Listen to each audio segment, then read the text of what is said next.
State Representative Alan Seabaugh. Hey, Mr. Allen, how are you today? I'm great. How are y'all this morning? Well, is Ways and Means, you guys getting together today or tomorrow to start talking about gas tax?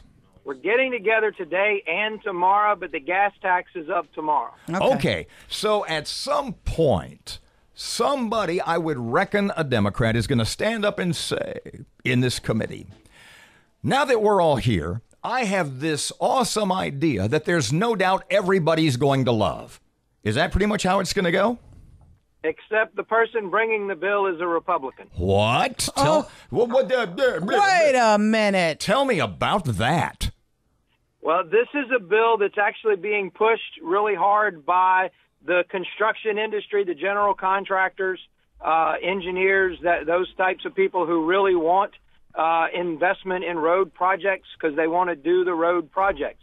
Interestingly, most of the Democrats I've talked to are opposed to it.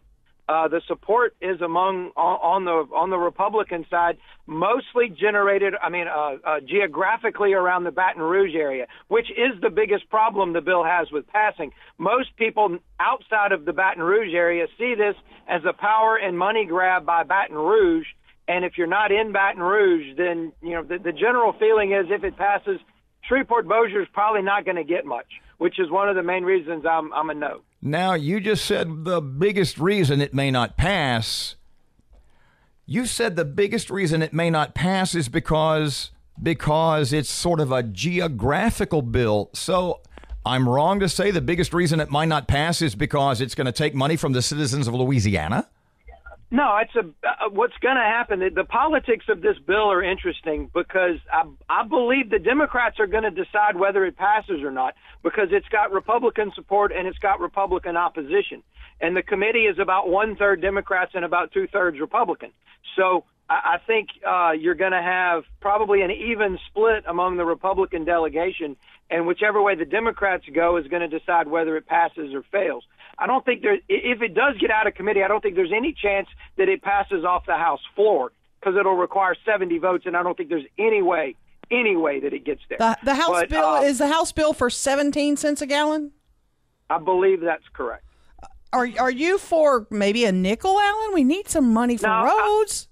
No, I'm a no simply because we have the money in the budget. We're not. The DOTD has a bloated budget, and they are not spending their money wisely. If DOTD can show me that they're running a tight, efficient ship, that they've cut costs, they've cut over the bureaucratic overhead, and that a larger than 11% of their budget is going to the roads, then maybe I'll be willing to talk. But right now, I'm a no on any revenue measure, simply because we don't need the money. This is the biggest budget Louisiana's ever had. We've got the money in the budget. They're just not spending what we have wisely enough.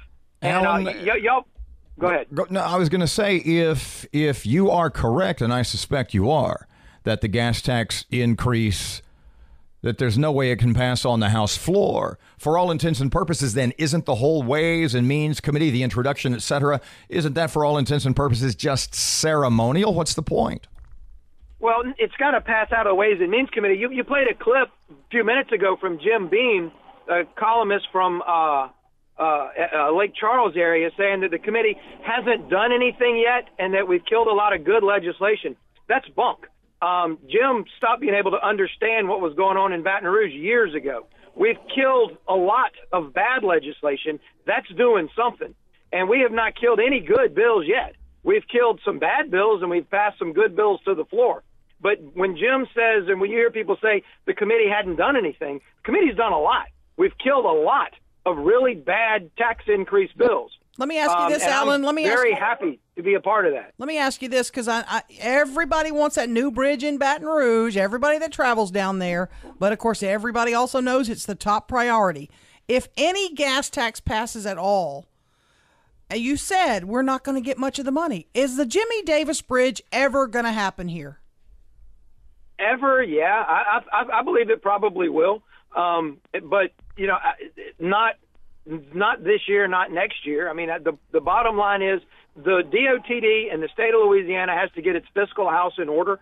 And before I will vote for a penny of revenue on anything they've got to show me that they're being better stewards of what we've already got. And again, I'll say we've got more money in the budget than we have ever had in the history of the state of Louisiana. The fact that the roads look like they do is a product of mismanagement, not a product of lack of funds. As the Ways and Means Committee continues introducing ways to increase revenue, anything else on the horizon other than the gas tax that maybe isn't getting as much publicity? Yes, there's a lot of bills up today dealing with credits and exemptions and sales taxes, and there's a lot up today.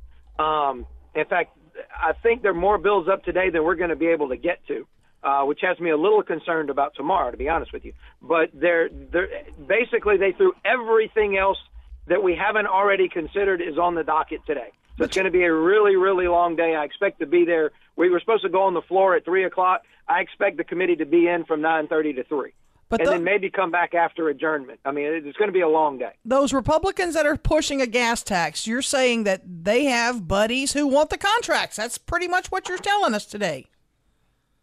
That's my understanding, yes. And I have buddies who want the contracts. Don't get me wrong. I mean, I've been lobbied really, really hard on this bill by some very good friends and supporters of mine. And I'm going to be a no, but they make a really good argument. The bottom line is, like I said before, as long as we're 11 cents out of every dollar that goes to DOTD hits the roads, then I'm a no, because I'm not going to keep feeding a beast that's consuming 89 cents on the dollar.